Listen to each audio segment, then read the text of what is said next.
সময়ের সাথে সাথে সব কিছু কিন্তু পরিবর্তন হয়ে যায়। একটা সময় কিন্তু এই কল্লার তরকারি খেতে চাইতাম না, মা জোর করে খাওয়াতো তিতার ভয়ে। আর এখন এই কল্লার তরকারিটা যে এত ভালো লাগে, মায়ের কাছ থেকে এই রান্নাটা শিখেছি। আর কল্লার এই পাতলা ঝোল আমার কাছে ভীষণ ভালো লাগে। আসসালামু আলাইকুম, সবাই কেমন আছেন? নিশ্চয়ই সবাই ভালো আছেন, আলহামদুলিল্লাহ। আমিও আপনাদের দোয়ায় অনেক অনেক ভালো আছি। আজ একটু বাজারে যাব, আর বাজারে কিসের জন্য যাচ্ছি তার পুরো ভিডিওটা দেখলে বুঝতে পারবেন। আজ আমি যে ভিডিও করি এতদিন আমার মানে আমি হাত দিয়ে ভিডিও করতাম, আমার ভিডিওর কোনো স্ট্যান্ড ছিল না। ছিল প্রথম পর্যায়ে একটা কিনেছিলাম, সেটা নষ্ট হয়ে গেছে, ভেঙে গিয়েছিল, মানে অনেক দামিটা আমি মানে ব্যবহার করতে ভেঙে ফেলেছি। আর তারপরে আর রাগ করে আর কিনিনি, না কিনে এতদিন পরে একটা মানে ফোনের স্ট্যান্ড কিনবো। আর এবার বেশি বড়টা কিনবো না, বড়টা মানে ঝামেলা হয়, এই জন্য ছোটো স্ট্যান্ডই কিনবো। আর কোনটা রেখে কোনটা নেব আর আমি ভেবে পাচ্ছি না, মানে সবগুলোই পছন্দ হয়ে যাচ্ছে। আর হচ্ছে আমার দোকানদার তো বলতেছে যে এটা নেন, এটাই ভালো হবে। আমি লাইট জ্বালানোটা নিয়ে ওটা মানে লাইট জ্বলে, আর আমার ভালো লাগলো না ওটা। আর আমি সাধারণ সিম্পলের মধ্যেই আমার এই যে এটা পছন্দ হয়েছে, এইটাই নিয়ে নিয়ে নিলাম। আর আগেরটা তো বড় ছিল, মানে ঝামেলা হতো, আমি মানে প্রথম প্রথম বুঝতাম না।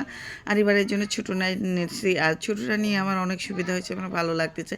সব জায়গায় সেট করতে না সুবিধা হয়। যাই হোক, আমি কিনে নিয়ে বাড়িতে চলে আসছি। আর রান্না করব হলো কল্লা দিয়ে মাছ রান্না করব। আর এই কল্লা দিয়ে মাছের ঝোলটা খেতে আমার অনেক পছন্দ হয়, মানে পছন্দ করি, ভালো লাগে। আর এখানে আজকে মানে বাজার থেকে আসছি, একটু দেরি হয়ে গেছে। সকালে মানে গেছি, কিন্তু অনেক কাজ করেছি, সেগুলো আর ভিডিও করিনি। অনেক কাজ নিয়ে বাজারে গেছিলাম। আর প্রতিদিন তো বাজারে যাওয়া সম্ভব না, মানে একদিন যাই অনেক কাজ করে আসি। আর এই তো এখানে যে সব কিছু কেটে নিচ্ছি। আর বাজার থেকে এসে যে আমার এত খিদা লাগছে, মনে হচ্ছিলো যে রান্না বান্না করে মানে করে রেখে গেলেই ভালো হতো। একবার ভাবলাম যে রান্না করে ধুয়ে যাই, তারপর আর রান্না করলাম না, এসেই রান্না করব। আর এসে রান্না করতে আর ইচ্ছাই করলো না, মানে জোর করেই রান্নাটা করলাম।